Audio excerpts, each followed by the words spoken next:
ಹಾನಗಲ್ ಗ್ರಾಮ ಪಂಚಾಯಿತಿ ಮೇಗಳಹಟ್ಟಿ ಸಮೀಪದ ಜಮೀನಿನಲ್ಲಿ ನಾಣ್ಯಗಳಿಗೆ ಹುಡುಕಾಟ. ದೊರೆತದ್ದು ಅಸಲಿ ಚಿನ್ನವೋ ನಕಲಿಯೋ? ಚಿನ್ನದ ನಾಣ್ಯ ವದಂತಿಗೆ ಕಿವಿಗೊಟ್ಟು ಜಮೀನಿನಲ್ಲಿ ಜಮಾಯಿಸಿದ ಜನ.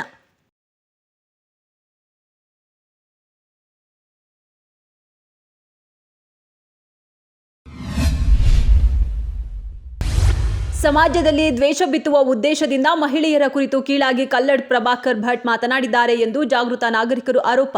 ಕಲ್ಲಡ್ಕ ಪ್ರಭಾಕರ್ ಭಟ್ ಅವರ ವಿರುದ್ಧ ಪೊಲೀಸರು ಸ್ವಯಂ ಪ್ರೇರಿತ ದೂರು ದಾಖಲಿಸಿಕೊಂಡು ಕಾನೂನು ಕ್ರಮ ಜರುಗಿಸಬೇಕು ಎಂದು ಒತ್ತಾಯ.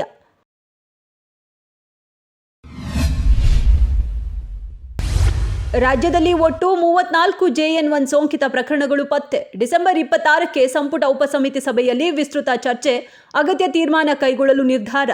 ಎಲ್ಲರೂ ಮಾಸ್ಕ್ ಹಾಕಿಕೊಳ್ಳುವುದು ಉತ್ತಮ ಎಂದ ಆರೋಗ್ಯ ಸಚಿವ ದಿನೇಶ್ ಗುಂಡೂರಾವ್.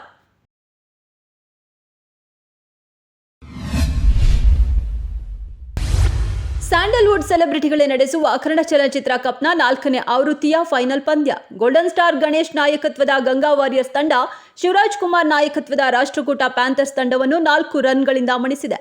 ಗಣೇಶ್ ಅವರಿಗೆ ಕನ್ನಡ ಚಲನಚಿತ್ರ ಕಪ್ ಅನ್ನು ಉಪಮುಖ್ಯಮಂತ್ರಿ DK ಶಿವಕುಮಾರ್ ಅವರು ನೀಡಿದರು.